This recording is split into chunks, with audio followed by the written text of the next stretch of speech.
নমস্কার বন্ধুরা, মেঘার সাথে বাঙালিয়ানাতে আপনাদের সবাইকে স্বাগত। আজকের পর্বে আপনাদের সঙ্গে আমি শেয়ার করছি তাওয়া কুলচা বা প্লেন কুলচার রেসিপি। কোনো রকম তন্দুর, ওভেন, ইস্ট এগুলো ছাড়াই আজকে এই কুলচাটা আমি তৈরি করে দেখাবো, যাতে সমস্ত বন্ধুরা বাড়িতে এই রেসিপিটা ট্রাই করতে পারেন। তাহলে চলুন আর কথা না বাড়িয়ে এবার রেসিপিটা দেখে নেওয়া যাক। সবার প্রথমে একটা বড় বাটির ওপরে আমি একটা ছাঁকনি রেখে দিচ্ছি। ছাঁকনির ওপরে দিয়ে দিচ্ছি 2 কাপ পরিমাণে ময়দা। ওজনে এখানে 300 গ্রাম ময়দা রয়েছে। ময়দার পরিবর্তে কেউ চাইলে এই কুলচা আটা দিয়েও তৈরি করতে পারবেন।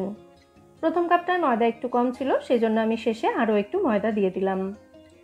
এবার এই ময়দার মধ্যে দিয়ে দিচ্ছি 1 চা চামচ বেকিং পাউডার, 1/2 চা চামচ দিয়ে দিচ্ছি বেকিং সোডা বা খাওয়ার সোডা, সাথে দিয়ে দিচ্ছি স্বাদ অনুযায়ী নুন। এবার এই সমস্ত উপকরণ একসাথে মিশিয়ে ভালো করে চেলে নিতে হবে।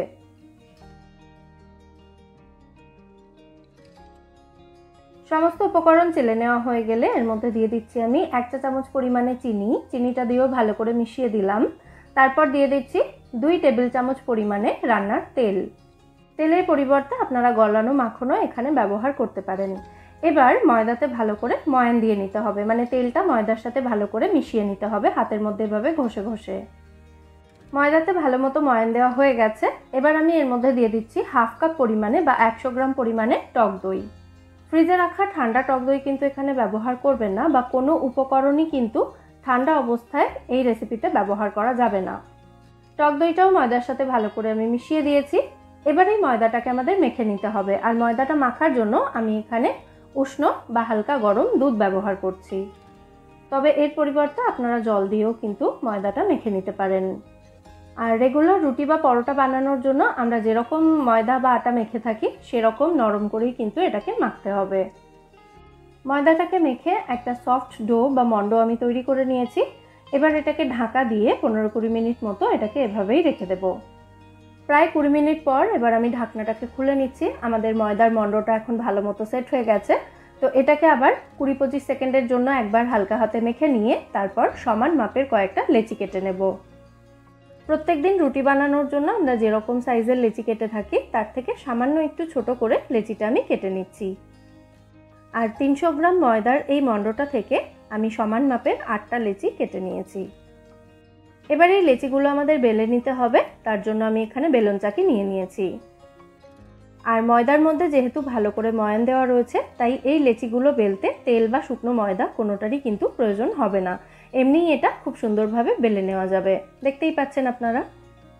আমি কুলচাগুলো এখানে গোল শেপে তৈরি করছি, তবে আপনারা চাইলে একটু লম্বাটে শেপে কুলচা তৈরি করতে পারেন।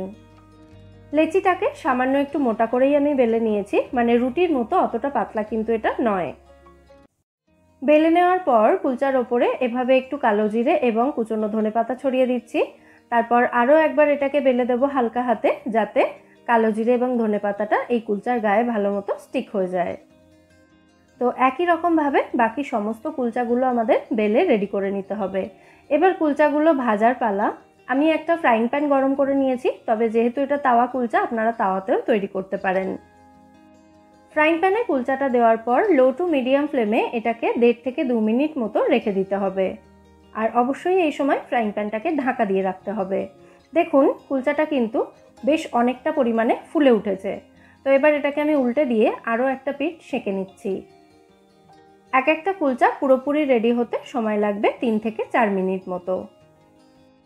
ফ্রাইং প্যানের ওপরে কুলচাগুলোকে 2 পিঠ থেকে ভালো করে সেঁকে নেওয়ার পর কুলচাগুলোকে ডাইরেক্ট ফ্লেমের ওপরে রেখে সেঁকে নিতে হবে, মানে ঠিক যেরকম আমরা রুটি সেঁকে নিই সেই রকমভাবেই কুলচাগুলোকে সেঁকে নিচ্ছি।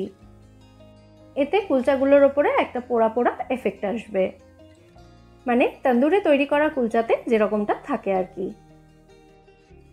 আগুনের ওপরে 2 পিঠ থেকে কুলচাটাকে ভালো করে সেঁকে নেওয়ার পর কুলচাটাকে আবার আমি ফ্রাইং প্যানের ওপরেই নিয়ে নিলাম।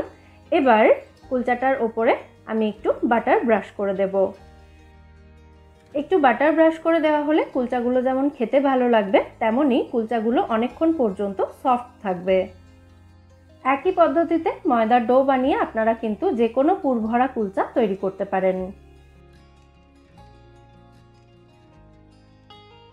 আমাদের প্রথম কুলচা এখানে একদম রেডি। এবার এটাকে একটা প্লেটের মধ্যে আমি তুলে নিচ্ছি। আর একই রকমভাবে বাকি সমস্ত কুলচাগুলো আমাদের তৈরি করে নিতে হবে। আমি আরও একটা কুলচা এখানে তৈরি করে দেখিয়ে দিচ্ছি। প্রথমে ফ্রাইং প্যানের মধ্যে ঢাকা দিয়ে কুলচাটাকে দুপিঠ থেকে ভালো করে সেঁকে নিয়ে তারপর ডাইরেক্ট ফ্লেমের ওপরে দিয়ে এগুলোকে একটু সেঁকে নিতে হবে। তারপর আবার এটাকে ফ্রাইং প্যানের মধ্যে নিয়ে বা যে কোনো প্লেটের মধ্যে নিয়ে একটু বাটার ব্রাশ করে নিলেই কিন্তু আমাদের কুলচা এখানে একদম রেডি হয়ে যাবে সার্ভ করার জন্য। পছন্দ মতো ভেজ বা নন ভেজ যে কোনো সাইড ডিশ এই কুলচার সাথে আপনারা সার্ভ করতে পারেন। এই কুলচা দিয়ে যে কোনো কিছু খেতেই কিন্তু অসাধারণ লাগে। দেখেই আশা করি বুঝতে পারছেন কুলচাগুলো কিন্তু বেশ অনেকটাই ফুলেছে। আর কুলচাগুলো কতটা সফট এবং স্পঞ্জি হয়েছে সেটা এবার আমি একটু দেখিয়ে দিচ্ছি। ভেতর থেকে কুলচার টেক্সচারটা দেখুন, একদম পাউরুটির মতোই কিন্তু হয়েছে। কোনো রকম ইস্ট, ইনো এসব ছাড়াই এই কুলচাটা আমি তৈরি করলাম বেকিং পাউডার, বেকিং সোডা দিয়ে। তাও কিন্তু একদম নরম তুলতুলে কুলচা তৈরি হয়েছে। তাহলে আপনারাও বাড়িতে এইভাবে এই প্লেন কুলচা বা তাওয়া কুলচা তৈরি করুন এবং আমায় জানাবেন এই রেসিপিটা আপনাদের কেমন লাগলো। রেসিপি ভালো লাগলে ভিডিওটাকে বরাবরের মতো একটা লাইক এবং শেয়ার করে প্লিজ আমার চ্যানেলটাও সাবস্ক্রাইব করে নেবেন যদি এখনও না করে থাকেন। আজকের মতো এখানেই বিদায় নিচ্ছি, ফিরে আসবো নতুন কোনো রেসিপি নিয়ে। সবাই সুস্থ থাকবেন, ভালো থাকবেন এবং সবাইকে খুব ভালো রাখবেন।